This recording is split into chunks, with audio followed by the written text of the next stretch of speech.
Estamos de volta aqui, mais uma edição especial do Inspendcast, diretamente do Conar, 50ª edição do Conar. Já comentei agora há pouco aqui, esse evento está bombando, gente, muita gente aqui.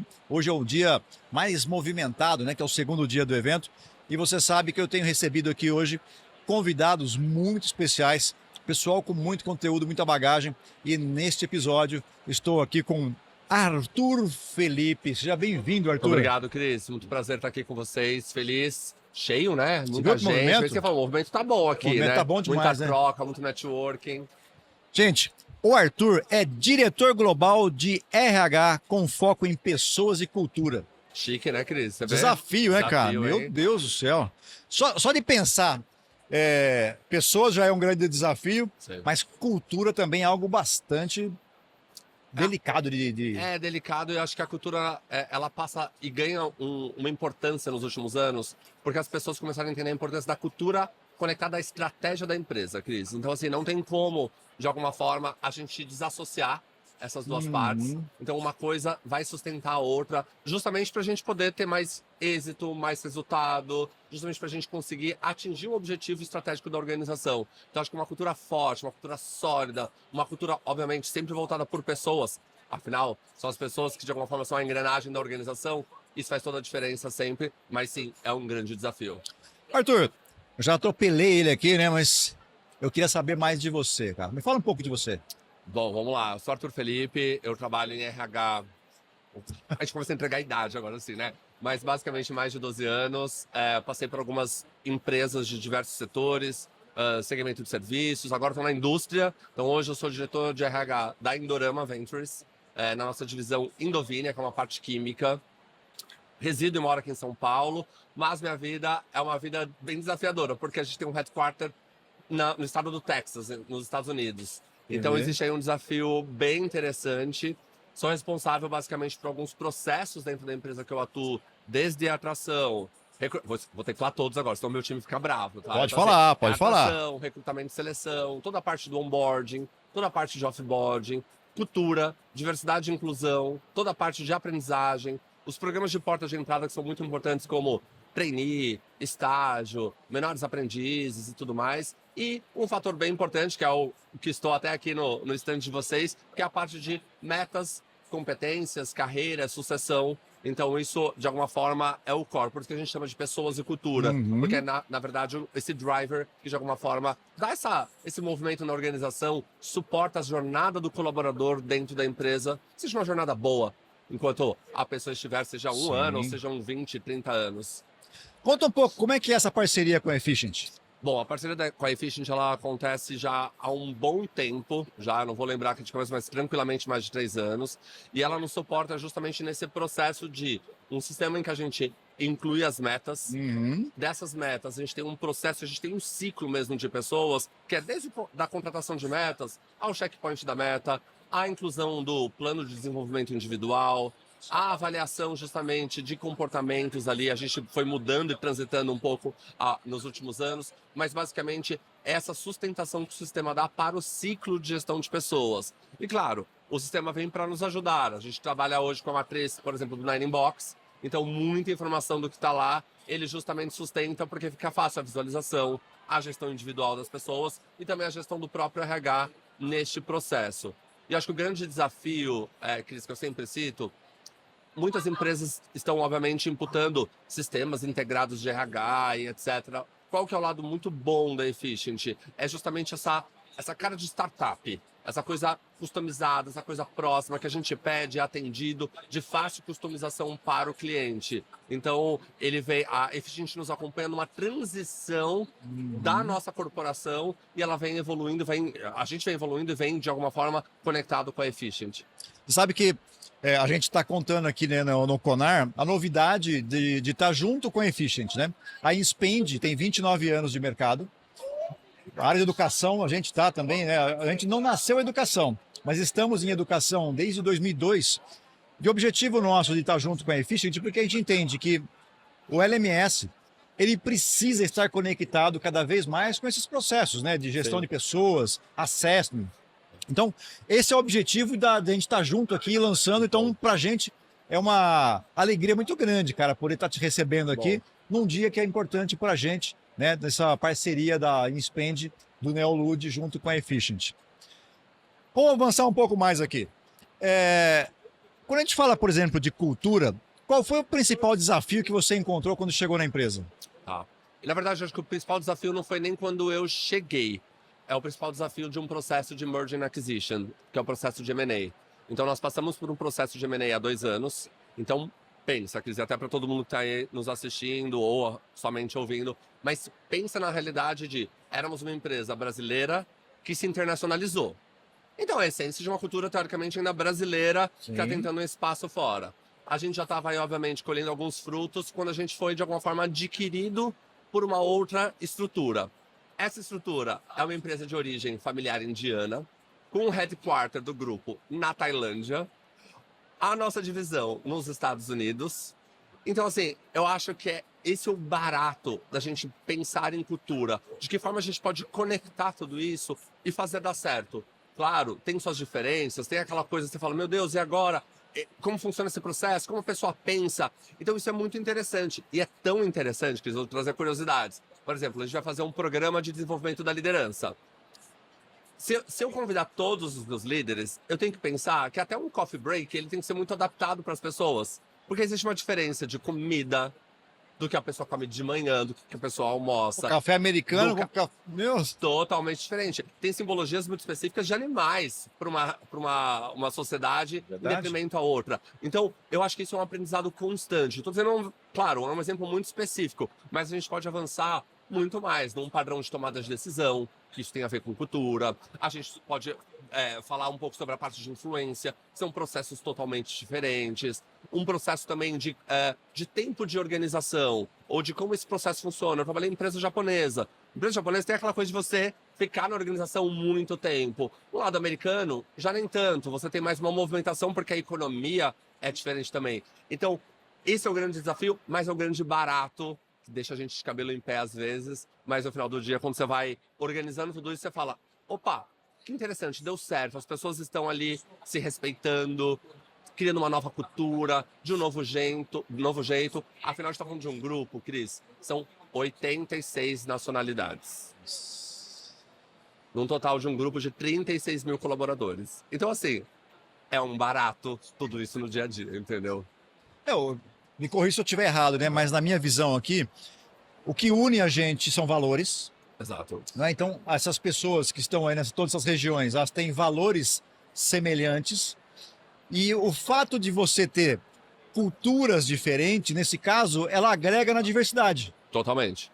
Tá certo? Você pensar isso? Exatamente. E acho que todo mundo acho que unido por um propósito. No nosso caso, é de reimaginar a química, né? De pensar a química numa perspectiva diferente. Afinal, querendo ou não, a química está no nosso dia a dia. Você vai no mercado, você consome de um detergente a um sorvete que tem a química. Então, acho que está todo mundo embebido desse propósito. Cada um com as suas características, cada um com as suas individualidades, mas acho que de alguma forma todo mundo falando, é aqui que eu quero estar e é a diferença que eu quero fazer no mundo.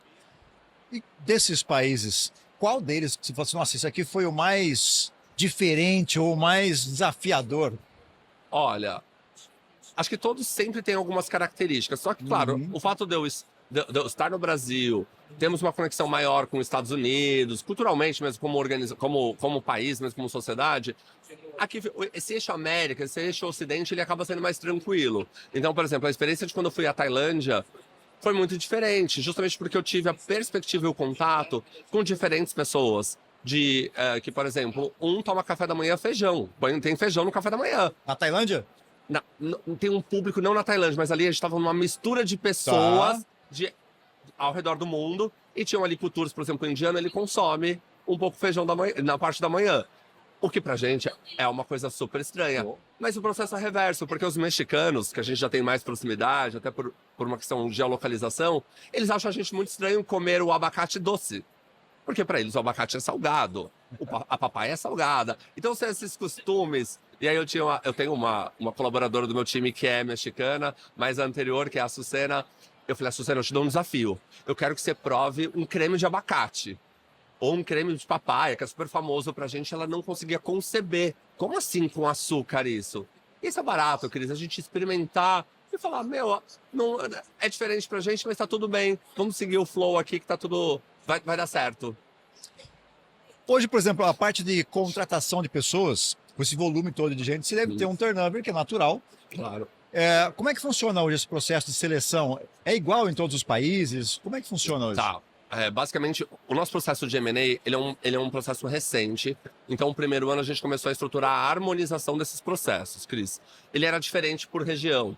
Processo diferente, política diferente, timings totalmente diferentes. E o nosso desafio era justamente a gente conseguir fazer essa conexão. Porque imagina, eu tenho um VP que fica nos Estados Unidos. Então, ele tem estrutura, por exemplo, no Brasil e nos Estados Unidos. Pensa para ele fazer um processo de um jeito no Brasil e um processo totalmente diferente nos Estados Unidos. Dá um bug na cabeça. Então, o nosso desafio é justamente harmonizar.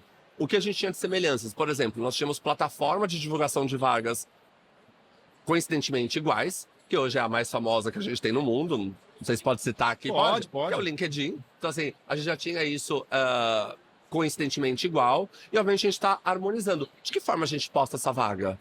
Qual que é o disclaimer que a gente vai colocar, o texto que a gente vai utilizar? Está conectado com o nosso propósito? Então a gente foi refinando tudo isso, trabalhando justamente na harmonização de processos e, obviamente, também na integração das equipes. Porque eu tinha equipe lá, equipe aqui. Então hoje eu tenho uma equipe única que está trabalhando nessa harmonização. Então esse é o nosso desafio. O turnover, obviamente, ele é natural. Claro que a gente tem países que ele é maior até por uma questão de economia. Sim. Exemplo, Estados Unidos.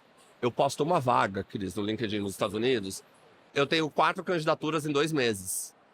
Aqui no Brasil, a empregabilidade, a questão econômica é totalmente diferente. Eu posto uma vaga em 1 hora, eu tenho tranquilamente 150 candidaturas imediatas. No meu programa de trainee, por exemplo, a gente tem em média 4 mil inscritos para 5 vagas.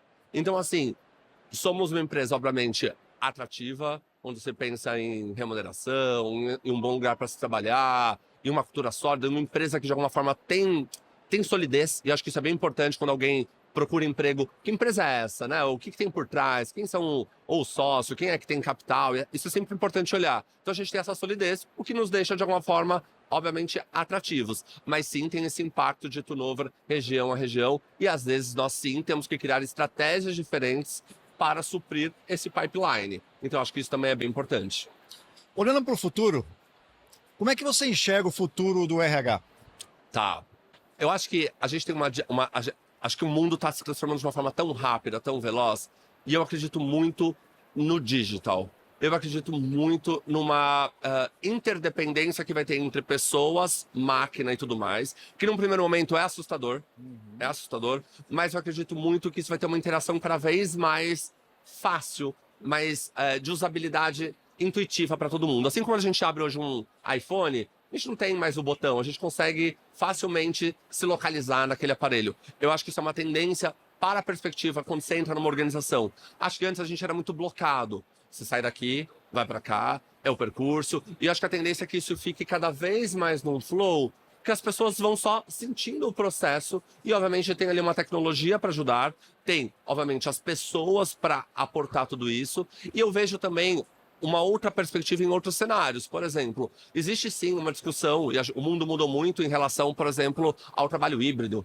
Principalmente quando eu falo de Brasil, não vou falar de outras culturas aqui porque é bem diferente. Mas o Brasil, a pandemia colocou à prova essa discussão sobre home office. Claro que pós-pandemia muitas empresas voltaram atrás, não vai ser 100%, e tá tudo bem. Mas eu acho que também já não é um caminho mais tão estático de ser 100% ali no escritório. Sei que empresas ou áreas são muito específicas e necessitam disso, mas acho que de alguma forma o mundo mudou. Principalmente as empresas brasileiras abriram essa mentalidade. Na Europa, Europa é uma região de vanguarda, Cris. A gente não pode desprezar um pouco isso. Verdade. Se discute já uma questão de 4 dias.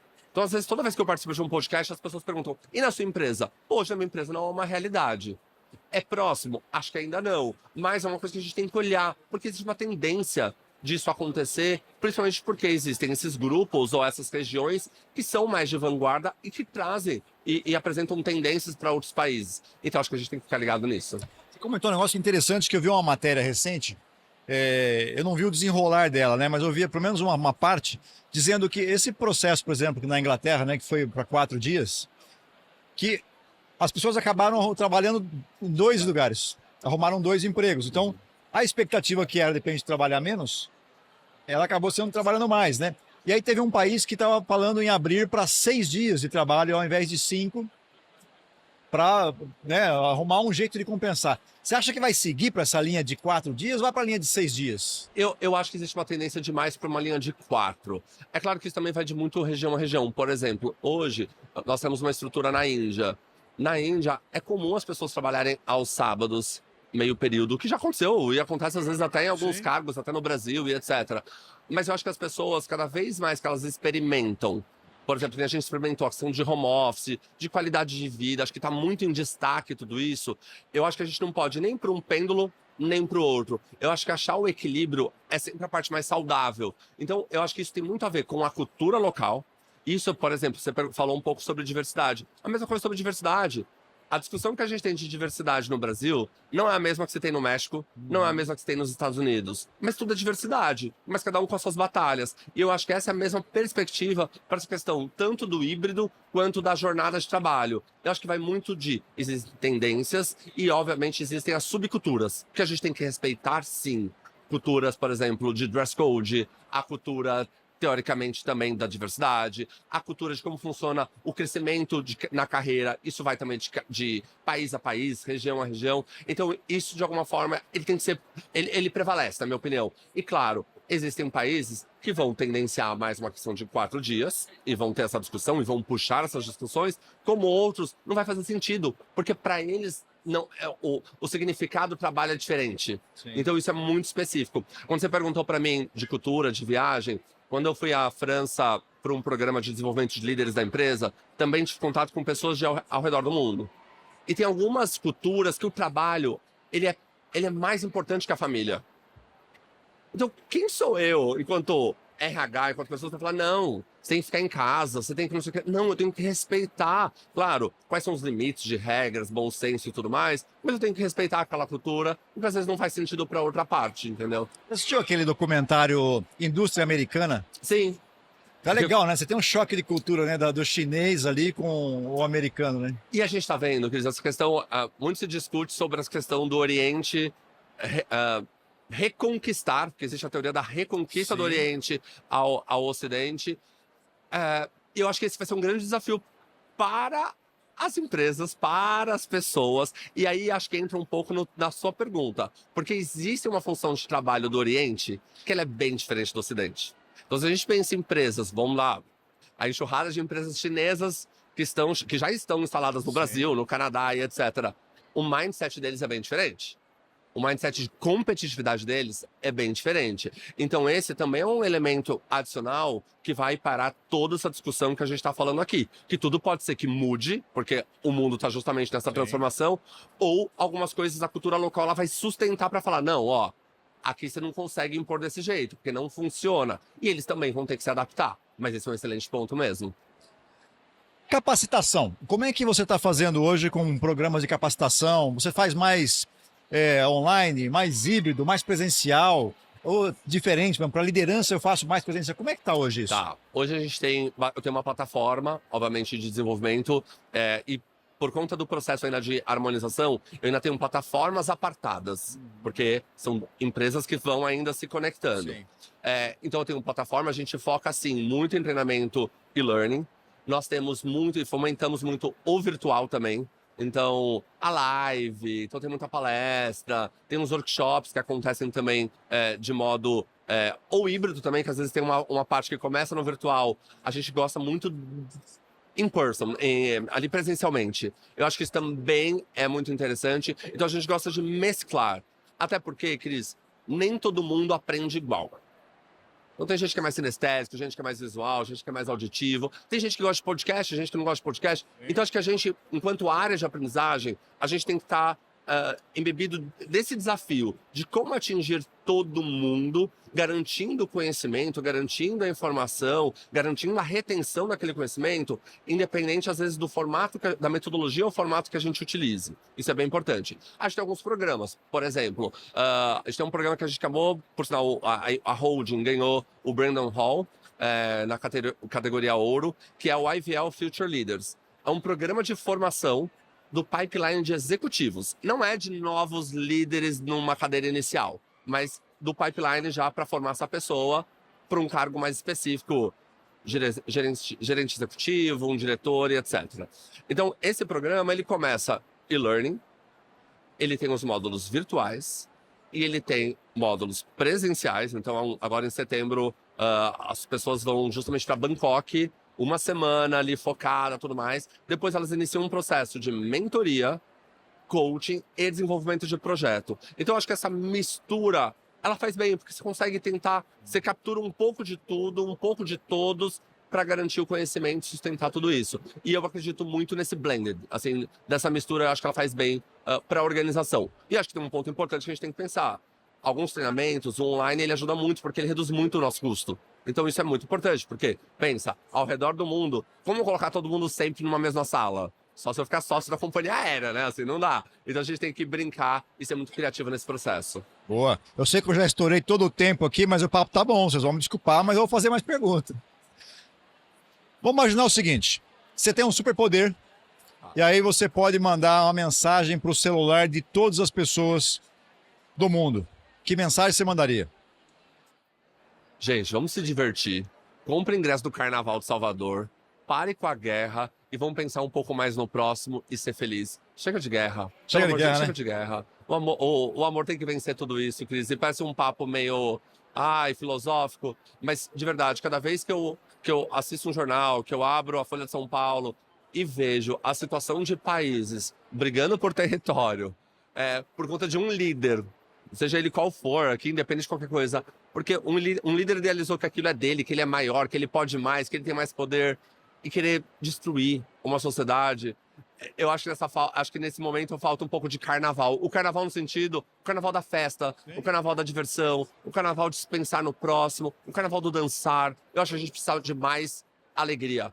Então eu fico muito feliz de viver num país que não tem guerra. A gente tem outros problemas, sim, para resolver, bem sérios, mas que a gente consegue, em alguns momentos do ano, ir pra rua, dançar, abraçar, esquecer que existe um amanhã, sabe? Na perspectiva de ser feliz. Eu acho que isso é bem importante, a gente fazer esse movimento. Boa. Dicas do Arthur. Filme, livro, série? Série, nossa. Eu vou sair um pouco do corporativo, tá? Tem uma série que eu acho brilhante, eu acho ela doce, eu acho ela instigante, eu acho ela filosófica, que é Annie with an E. Tá na Netflix e também tem um livro, né? Tem um sequenciamento. Eu acho ela muito envolvente. Ela tem uma discussão, sim, sobre uma questão de sociedade, de comportamento, mas também de diversidade, que é um tema que eu gosto bastante. Então, recomendo isso já uma dobradinha, tanto o livro ou a série. Filme. Eu sou daqueles que eu gosto de assistir os filmes também bem diferentões, assim. Tem momentos que a gente precisa espairecer. Então, você vai assistir aquela comédia romântica só pra dar risada. Ou tem hora que você encaixar aquele filme que não tem nada a ver com nada e que dali que gera um insight. Então eu sou daqueles que, tipo, põe às vezes na Netflix e falo, play, recomendação, deixa eu ver o que tá pegando. Então eu gosto muito disso. Outras leituras, tem várias aqui para indicar. Eu sou viciado em mundo corporativo. Então Brené Brown, para mim, a série dela bom. Que tá no Netflix, a série não, né? O documentário lá é fantástico. O TED Talk dela também. E tem um livro que eu não comecei a ler, mas que já até estava conversando com um amigo hoje, que é uma coisa que eu quero muito focar já no próximo mês. Eu sou um pouco sistemático, livros do mês, que é Nação Dopamina, que eu acho que tem muito a ver com a sociedade que a gente está.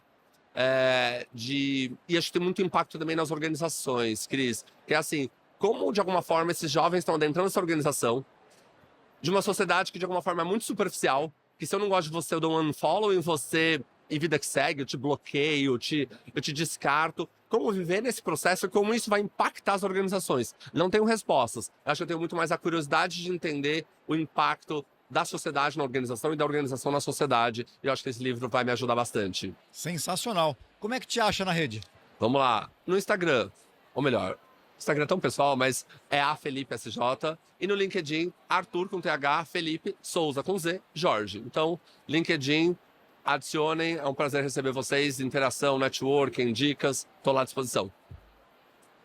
Obrigado aí por aceitar o nosso convite, estar junto aqui hoje. Espero te encontrar depois de uma próxima edição. Depois a gente marca um podcast mais longo lá no nosso escritório em Campinas.